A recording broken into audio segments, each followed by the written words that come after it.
वर्षी माझा वाढदिवस फॉर्ममध्ये असतो. कोणी करत नाही का, मीच करते माझा वाढदिवस.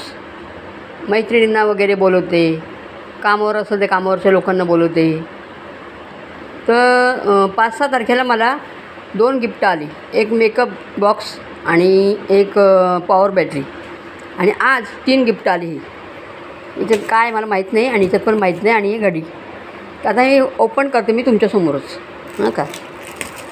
तर कसं माहिती का, सगळेजण काय म्हणतात की पेरलं तसं उगतं. तू पण सगळ्यांसाठी भरपूर करते, त्याच्यामुळं सगळे तुला करतात असं. त्याच्यात वाईट काय म्हणायचं नाही असं की बा कोणी माझा बड्डे नाही मनवला, मीच करते माझा बड्डे दरवर्षी, असं त्यात वाईट नाही वाटायचं. एन्जॉय करायचं, लक्ष नाही द्यायचं. तर बघा याच्यामध्ये काय आहे हे तुमच्यासमोरच उघडलं नाही. हे बघा. आता याच्यात काय हो,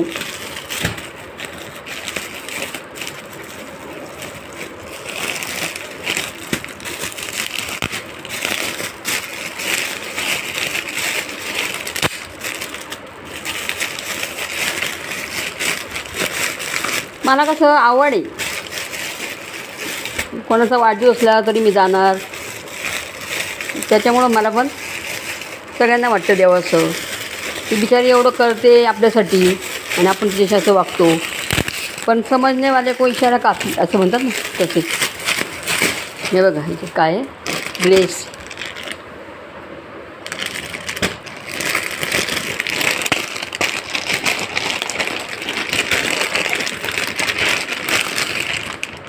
हे बघा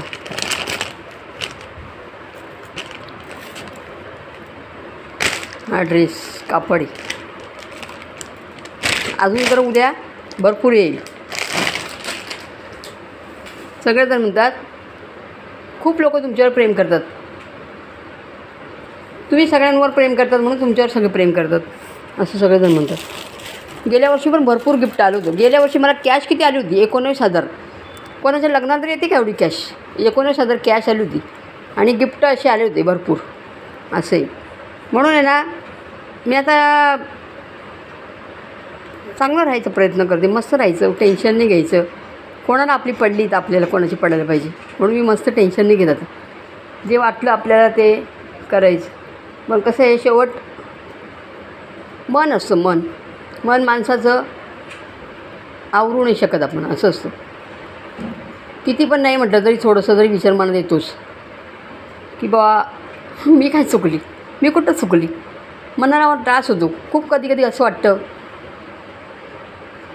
असं करावं तसं करावं. परत विचार येतो मनावर, काय नाही फरक पडणार कोणाला, लोक काय म्हणतील, भेडी होती बाहेरचंच, तिला काय टेन्शन असेल असं वाटतं परत.